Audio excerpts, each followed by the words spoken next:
ముఖ్యమంత్రి గారు మా బీఆర్ఎస్ పార్టీ రాష్ట్ర రథసారథి కల్వకుంట్ల చంద్రశేఖరరావు గారు రేపు సాయంత్రం 6 గంటలకు మహబాద్ రోడ్ షోకు రాబోతున్నారు. పార్లమెంట్ ఎన్నికల్లో భాగంగా ప్రచారంలో భాగంగా మా అభ్యర్థి కవిత గారి గెలుపుకు కాంక్షిస్తూ రేపు మహబాద్ వస్తున్న సందర్భంగా మహబాద్ పార్లమెంట్ పరిధిలోని మహబాద్ జిల్లా మహబాద్ పార్లమెంట్ పరిధిలో ఉండే బీఆర్ఎస్ పార్టీ శ్రేణులు, అలాగే ప్రజలు, రైతులు, మహిళలు, యువకులు, మేధావులు, విద్యావంతులు అందరి తరఫున వారికి హృదయపూర్వకంగా స్వాగతం తెలియజేస్తా ఉన్నాం.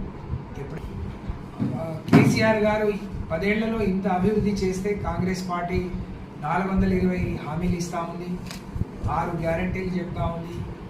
ఏం చేస్తుందో ఒక్కసారి అవకాశం ఇద్దామని ప్రజలు ఓట్లేస్తే అది కేవలం అధికారం కోసం, అవకాశాల కోసం మాత్రమే ఇచ్చిన హామీగా మరి ఈ 100 రోజుల్లో తేలిపోయింది. వాళ్ళు ఏమీ చేయలేదు. కేసీఆర్ చెప్పింది తప్ప ఒక్కటి కూడా కొత్తగా వాళ్ళు ఇచ్చింది లేదు, చేసింది లేదు. 10 ఏళ్ళు సస్యశ్యామలంగా ఉన్న మహబాద్ ప్రాంతం, మహబాద్ జిల్లా, తెలంగాణ రాష్ట్రం ఇవాళ ఎడారిగా మారిపోతుంది.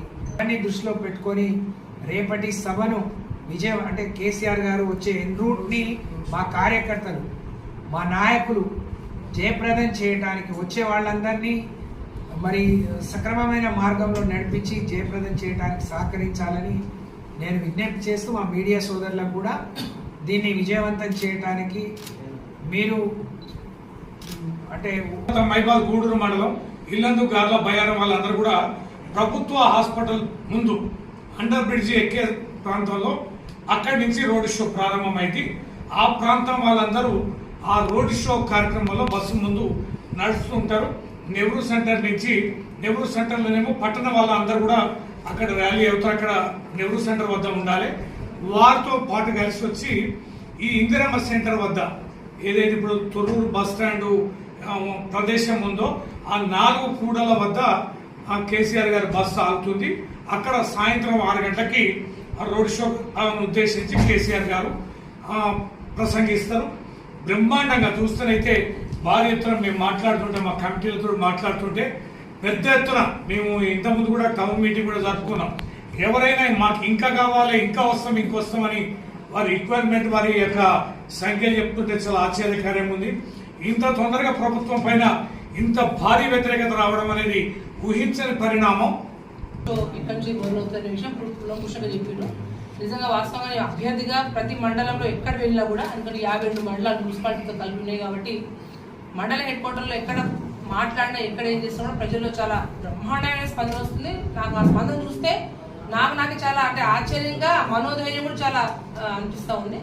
ఏదున్నా అందరూ, ఎందుకంటే మన నామినేషన్ రోజు కూడా ఒకటి సోషల్ మీడియా చిన్న పిలిపిస్తేనే పెద్ద ఎత్తున 6 నుంచి 7 వరకు స్వచ్ఛందంగా 7 నియోజకవర్గాల నుంచి కూడా కార్యకర్తలు వచ్చి నన్ను ఆశీర్వదించడానికి అది ఎంత స్వచ్ఛంగా వచ్చిండ్రో.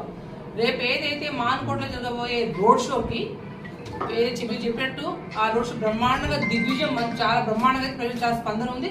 ముఖ్యంగా రైతుల్లో, మహిళల్లో అయితే ఎప్పుడెప్పుడు ఆ కేసీఆర్ గారిని ఎప్పుడు చూద్దామా అని ఉంది. ఎందుకంటే నేను ఖమ్మము రోడ్ షో అయితే ఆశ్చర్యంగా మన మరిపడిని చూసుకుంటానంటే ప్రతి గ్రామాల దగ్గర కూడా ఎక్కడికక్కడ జనాలు కేసీఆర్ గారిని చూడడానికి వాళ్ళు వెయిట్ చేస్తున్న విషయాన్ని చూస్తూ చాలా బ్రహ్మాండంగా ఉంది. దాంతోపాటు ఇవాళ సాయంత్రం కూడా కొత్తగూడెంలో పిన్నపాక నియోజకవర్గం, భద్రాచలం నియోజకవర్గం, మరి పక్కనే ఉంది, కొత్తగూడెం పక్కన ఉంది కాబట్టి టేకులపల్లి మండలం మాత్రమే. ఇది ఏదైతే 70,000 మా వాళ్ళు చెప్పింది అది మహబాదు, నర్సంపేట, మళ్ళీ పోతే డోర్నాకలు, మళ్ళీ part of Illandu and Mulugu నుంచి అంటే దూర ప్రాంతాలు చాలా తక్కువ మంది, ఎందుకంటే వాళ్ళు కూడా రిటర్న్ సేఫ్ గా అందరు పోవాలి కాబట్టి అంత తక్కువ ఆ ప్లాన్ చేసి ఎక్కువ చేసుకున్నాము.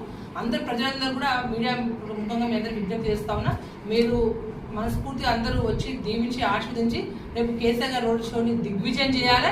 ఇదే విధంగా మే 13 వరకు కూడా కొనసాగించి బ్రహ్మాండంగా అందరూ ఓటింగ్లో పాల్గొని ఈ ప్రాంతంలో పుట్టిన ఆడబిడ్డగా, మీ ఇంటి అభ్యర్థిగా, ఎందుకంటే ఉన్న అభ్యర్థుల్లో కూడా ప్రజలకు సేవ చేసే అభ్యర్థిని, పేరు పెట్టి పిలిచే అభ్యర్థిని, ఎప్పుడైతే ఇబ్బందులు ఉన్నప్పుడు ఆదుకునే అభ్యర్థిని, మీ ఇంటి అభ్యర్థిని, ఆడబిడ్డని ఖచ్చితంగా గెలిపించాలని మనస్ఫూర్తి మీ అందరినీ విజ్ఞప్తి చేస్తాము.